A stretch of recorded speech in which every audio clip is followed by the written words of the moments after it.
It's space weather!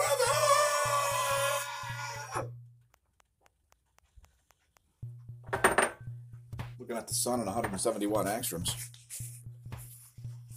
Sunspot 2733 still producing flares. And a coronal hole begins to face the Earth. Here's a view in 193 angstroms.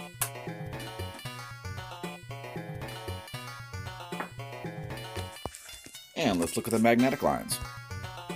What are we looking at here? Is this a hellscape? Is it the depths of the river Styx? Nope, just the magnetic lines on the coronal hole.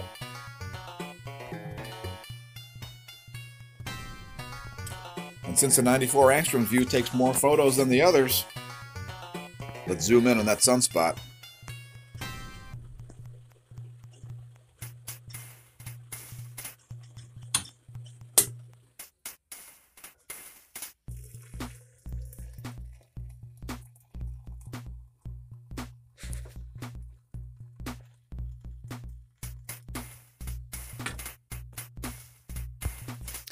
And since we've got more X-ray flares, let's view them on the GOES X-ray viewer.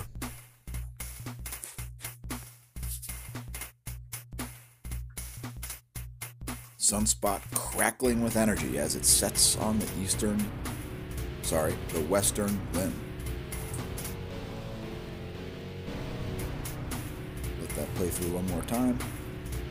See a C-class flare and a bunch of B-class flares going off at the end of the movie.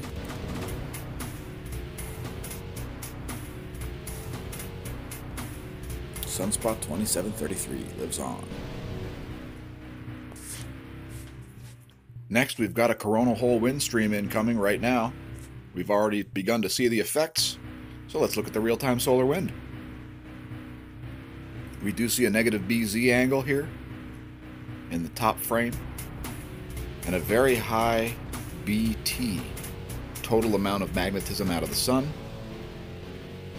which we'll be looking at the Gong 2 shortly. Also, we see some big shifts in the phi angle here.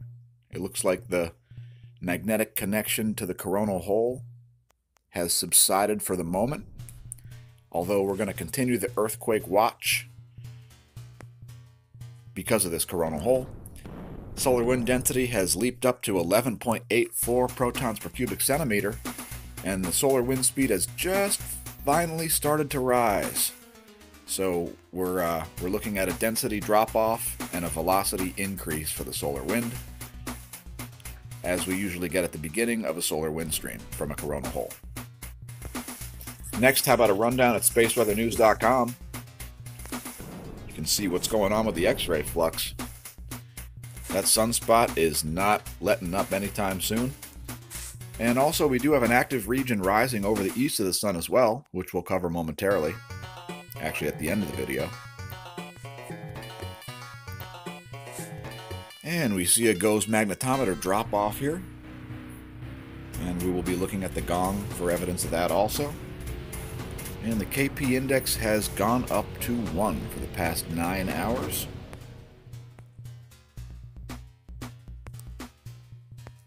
We see the characteristic dip in the electron flux at the beginning of the coronal hole wind stream. No real charging hazards. And the F2 layer is looking normally anomalous, is the best way I could explain that. Normally anomalous, in that it's charged here and it's discharged here. Moving on. Next, let's look at the synoptic ecliptic plane field plot here from the Gong 2. Give you a little different view of what we look at every day. Keep in mind this data is an hour and a half old. The blue line in the middle is the average. The green field is the North Pole field, and the red field is the South Pole field. And we can see the reason for the dip in the magnetometer is, oops, see the last frame here. You can see the Earth is connected to this jumbled up field here instead of a direct field. In the next couple hours, this will switch to this area. So we're going to see an increased spike, and then another decreased spike, and then another increased spike in the magnetometer. Let's look at it from the view we look at most days. You'll see the same thing, just from a different perspective.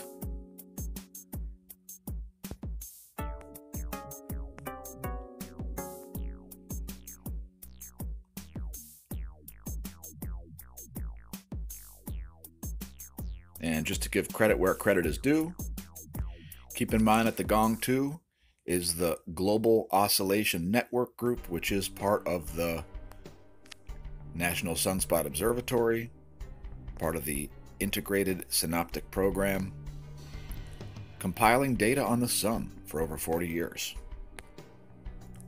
So we'll leave links to all of this stuff, including this site. Have yourself a look. A lot of data that we don't cover daily. Next, I would like to draw your attention to the American Association of Variable Star Observers. There's a lot of interest in variable stars, micronovas, catastrophe cycles, and all this sort of stuff in the Grand Solar Minimum community, in the Prepper community going on right now. We have been studying variable stars for a long time. So here's an interesting site which is studying variable stars. Things like Cepheid variables and every other kind of variable star out there. Have a look. It's an interesting site. Moving on. Now, before we go on with the sun and earth type of stuff, we want to look at CNBC.com here at the markets. The Dow Jones rallied yesterday because of what the Fed said. And basically what the Fed said is that the Fed is going to slow down its interest rate hikes. So for those of you who are aware of what the implications of that are, good for you. For those of you who aren't, basically what the Fed is doing is it's continuing to keep the bubble economy inflated. Now, when we say economy, keep in mind, we don't just mean the stock market. The economy is not simply the stock market. The economy is the flow of all goods, services, and currencies around the world. So, what we see is oil is well off its lows. We were telling you to buy silver at 14 bucks an ounce. It's now 16 bucks an ounce. It's still a buy. We're looking at the possibility of inflation coming up here. Because of the Fed's dovish outlook. The US dollar experienced some weakness on that news. And we're not going to go too in-depth into it. However, we would like to introduce you, if you are not already aware, of the Peter Schiff podcast. Peter Schiff understands real economics. So, if you're not subscribed to that channel, he's going to be doing about 2 podcasts every week. So tune in. Here's a clip. Right? So even if you get out of your U.S. stocks that are higher price, well, you end up paying an even higher price for your foreign stocks, especially when you look at the FX rates that you're going to get when you have to sell your dollars for foreign currencies. And again, even if the U.S. stock market keeps rising, I believe gold stocks will rise much faster. Now, they haven't been rising faster so far this year, but I think that's going to change. I mean, at some point, somebody's going to discover these stocks. Now, Peter Schiff is a known gold bug. He's going to tell you to invest in things like gold and silver. Those are the absolute best hedges against any sort of inflations or disasters. And oh, what a segue to the next section. Speaking of disasters, let's go to quakes.globalincidentmap.com. We're going to look at the last 9 hours. 4.7 in Iwo Jima. Got a 4.9 in Mexico, a 4.7 in Alaska. The largest one in the past few days. Russia, a 4.7. 4.1 at a very deep depth in Japan. See where that's located. That area should remain on alert for a mid-level 4. And what else we got here? 3.8 in Alaska. Got a 5.2 in El Salvador. another ongoing warning type region there, a little bit north of where we've been warning, but that's where that's located. And that's at 180 kilometers depth. Lots of deep quakes going on. Also one in Vanuatu, a 5.4, which is right in the center of our main warning area, which, by the way, if you haven't been watching, is this area, which is experiencing a drought of major earthquakes at the surface.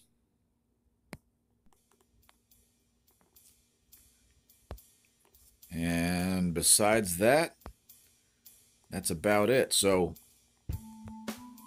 I would say earthquake risk remains in effect. The two worst spots for likelihood of a 7+ magnitude earthquake are there and there. Moving on. How about a volcano update? Capitulates continues the explosive activity. The plume not as large as yesterday at 15,000 feet of altitude, though. Uptick at Popocatépetl in Mexico, which has now been emitting a 19,000-foot volcanic ash plume. Fuego, a 15,000-foot ash plume. Sabancaya, sporadic emissions. And Planchon Peteroa, continuous emission.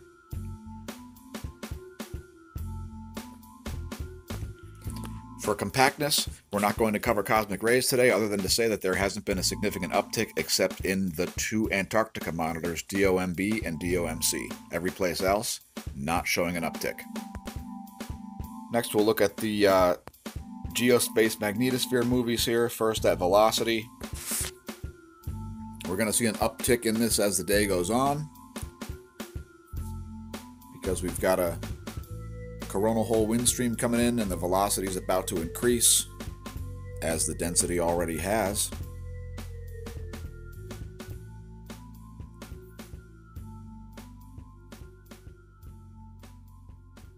Here's your density.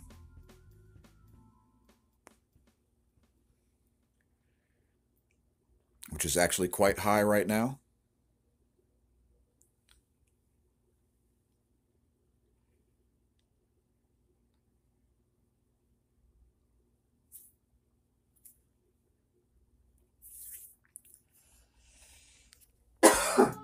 Excuse me.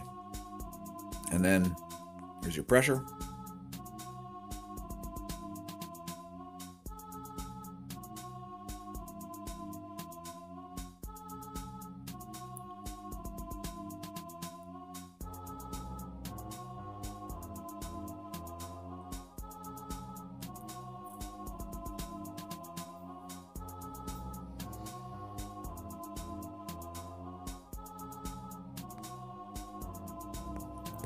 Next, let's look at geospace ground magnetic perturbations.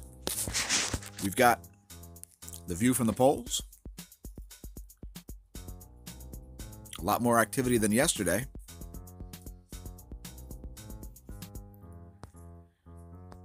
And here's how that spells out across the globe. For those of you who are interested in things like magnetic excursions, pole shifts, etc., some interesting data on this channel every day. Look at that magnetic bleed into the oceans. Also notice the magnetism stretching up toward Australia, southern Indian Ocean, a hotbed. And what's up with the Canadian pole? Is there Russian data? We may never know. Probably just a rigged witch hunt. Fake news, rigged witch hunt. Let's go to zerohedge.com. Chaos erupts inside Facebook headquarters as employees blocked from opening apps on their iPhones. Apparently, Apple revoked the company's iOS enterprise developer certificates. Oh, jeez. Somehow Facebook shares went higher. I don't know. I don't care. I just want to draw a mustache on Mark. One of these silent movie villain style mustaches. before he ties some woman to some railroad tracks. How about a global corruption map? We're just going to leave you links to zerohedge.com. There you go. You want to see some quality corruption? Get yourself to North Central Africa. Maybe a little bit of Northern South America. Yeah, Somalia, South Sudan, and Syria. Allegedly the most corrupt places on Earth. Finally, let's look at an article on Science Alert. What are we looking at here? Oh my goodness, what could it be? Is it a black hole? Is it a particle accelerator? Oh man. What could this article be about? Wait for it. Earth could be crushed to the size of a soccer ball. Oh, the size of a soccer field. Oh, geez, I was worried it was going to be crushed only to the size of a soccer ball there. Phew. Well, turns out Earth could be crushed to the size of a soccer field by a particle accelerator experiments, says astronomer who doesn't understand thermodynamics. Martin Rees, a well-respected British cosmologist, made a pretty bold statement last year when it comes to particle accelerators. There's a small but very real possibility of disaster. Oh no, it could create a black hole, which causes the Earth to do work on itself, which is thermodynamically impossible. Anyway, we'll leave links to that article also. Finally, let's bring it all back to the sun at 304 angstroms. Quite a bit of filamentary activity going on, which is why we're so zoomed out. There's actually a filament right in this area, which you'll be able to see toward the end of the video if you watch closely.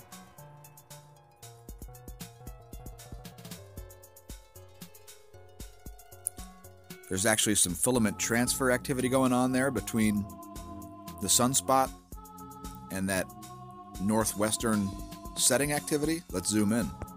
Super interesting. Looks like it's actually associated with a solar flare there.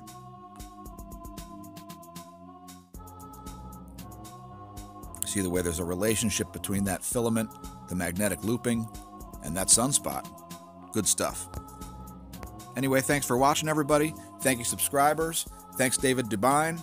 I keep getting subscribers while I sleep, 50 at a time, not understanding how it happens. So I guess we're going to have to bypass the 900 subscriber special and just do a 1,000 subscriber special, because it's now inevitable. Remember, when you're staring at sunspots despite their setting, don't drink. And if you drink, stare at the sunspots anyway. Just don't drive.